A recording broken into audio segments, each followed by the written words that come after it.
Hello friends, எல்லாரும் எப்படி இருக்கீங்க? நான் உங்கள் விஜய். இன்னைக்கு வந்து நான் உங்களுக்கு சூப்பரான ரொம்ப ரொம்ப ரொம்ப ஆரோக்கியமான முருங்கைக்கீரை கூட்டு.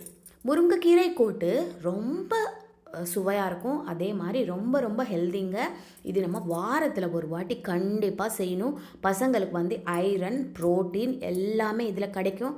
டைரெக்டாக அவங்க முருங்கைக்கீரை சூப் அந்த மாதிரி கொடுக்கலாம். இந்த மாதிரி கூட்டு செஞ்சிங்கன்னா நீங்கள் சூப்பராக விரும்பி சாப்பிடுவாங்க. இதுக்காக நம்ம குக்கரில் ஒரு அரை கப் பாசிப்பருப்பு, இதில் ஒரு தக்காளி பழம், நல்லா பழுத்த தக்காளி பழம் ஒரு பழம் போட்டுட்டு, இதில் கொஞ்சோண்டு மஞ்சத்தூள் போட்டுட்டு இந்த குக்கர் மூடி போட்டு ஒரு 3லேருந்து 4 விசில் வர வரைக்கும் இந்த பாசிப்பருப்பை வேக வச்சு ரெடி பண்ணி எடுத்து வச்சுக்கோங்க. இதில் ஒரு ஸ்பூன் கடலைப்பருப்பு கூட நீங்கள் போட்டுக்கலாம், சூப்பராக இருக்கும். இல்லை மொச்சை, அப்புறம் கொண்டக்கடலை எது வேணாலும் ஒரு ஸ்பூன் சேர்த்துக்கலாம், சூப்பராக இருக்கும். இப்போது இது வேக வச்சு தனியாக எடுத்து வச்சுக்கோங்க. இப்போ முருங்கைக்கீரை இந்த மாதிரி எலசாக இருக்கிற முருங்கைக்கீரை எடுத்துக்கோங்க. நல்லா க்ளீன் பண்ணிக்கோங்க. பார்த்திங்களா, இப்படி எலசாக இருக்கணும். இது நல்லா க்ளீன் பண்ணிட்டு அந்த நாரெல்லாம் எடுத்துகிட்டு இந்த மாதிரி க்ளீன் பண்ணி நல்லா அலசிட்டு தண்ணியில் போட்டு 2-3 வாட்டி அலசிட்டு இந்த முருங்கைக்கீரை ரெடி பண்ணி வச்சுக்கோங்க. இது வந்து எவ்வளோ நம்மளுக்கு எலசாக இருக்கோ அவ்வளோ கூட்டு சூப்பராக இருக்கும். இப்போது இது ரெடி ஆகிடுச்சி. நம்ம கீரை கழுவி ரெடி பண்ணி வச்சுக்கலாம். இப்போ ஒரு மிக்ஸி ஜாரில் ஒரு பாதி மூடி தேங்காய், அப்புறம் 2 பச்சை மிளகா போட்டு இதில் தண்ணி ஊற்றிட்டு மையாக சாஃப்டாக இந்த மாதிரி பேஸ்ட்டாக அரைச்சி வச்சுக்கோங்க.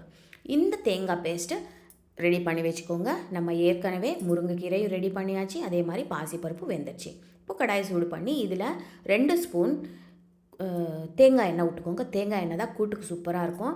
இப்போ இதில் கடுகு, ஜீரகம், அப்புறம் பெருங்காயம், அப்புறம் பூண்டு, காஞ்ச மிளகா எல்லாம் போட்டு தாளிச்சிக்கோங்க. காஞ்ச மிளகா காரத்துக்கு 2 போட்டுக்கோங்க. ஏற்கனவே நம்ம பச்சை மிளகாவும் போட்டிருக்கோம் இல்லையா, காஞ்ச மிளகா சும்மா 2 கிள்ளி போட்டுக்கோங்க. இப்போ இது நல்லா வெந்துருச்சு.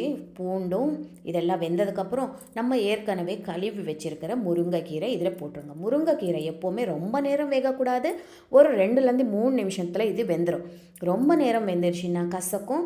இப்போ நம்ம போட்ட உடனே பார்த்தீங்களா சூப்பராக வெந்துருச்சு. ஏன்னா முருங்கைக்கீரை அவ்வளோ சூப்பராக ஃப்ரெஷ்ஷாக இருந்தது, அதனால் உடனே வெந்துடும். இப்போ நம்ம இதில் ஏற்கனவே வேக வச்சுருக்கிற பருப்பு இதில் கொட்டிடுங்க.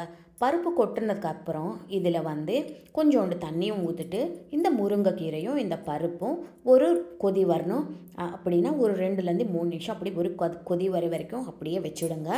இது வச்சுட்டு இப்போது நம்ம ஏற்கனவே இது பண்ணி வச்சுருக்கோம் இல்லையா, அரைச்சி வச்சுருக்கோம் இல்லையா பேஸ்ட்டு, தேங்காய் பேஸ்ட்டும் அது போடணும். அதுக்கு முன்னாடி இதில் உப்பு போட்டுக்கோங்க. உப்பு போட்டுட்டு நம்ம அரைச்சி வச்சுருக்க தேங்காய் உப்பு போட்டதுக்கப்புறம் மூடி போட்டு ஒரு 2 நிமிஷம் நான் சொன்ன மாதிரி அப்படியே விட்டுருங்க. 2 நிமிஷம் ஆனதுக்கப்புறம் இது நல்லா தளன்னு இப்படி கொதிக்குது. இப்போ நம்ம வந்து தேங்காய் பேஸ்ட் இதில் ஆட் பண்ணிவிட்டு ரொம்ப நேரம் கொதிக்க வைக்க வேணாம்.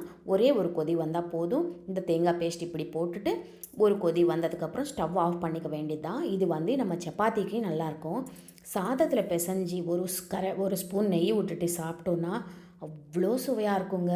சாப்பாடு ஃபுல்லாக இது வச்சுட்டே சாப்பிட்றலாம். தொட்டுக்க ஒரு ஊறுகாய் மட்டும் இருந்தால் போதும், நம்மளுக்கு வந்து சூப்பராக சாப்பிட்றலாம்.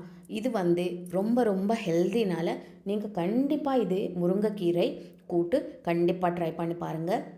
உங்களுக்கு ரொம்ப பிடிக்கும். அடுத்த வீடியோவில் ஒரு நல்ல ரெசிபியோடு உங்களை சந்திக்கிறேன். நீங்கள் இது கண்டிப்பாக ட்ரை பண்ணிவிட்டு உங்களுக்கு எப்படி வந்ததுன்னு எனக்கு சொல்லுங்கள். அது வரைக்கும் உங்கள் விஜி.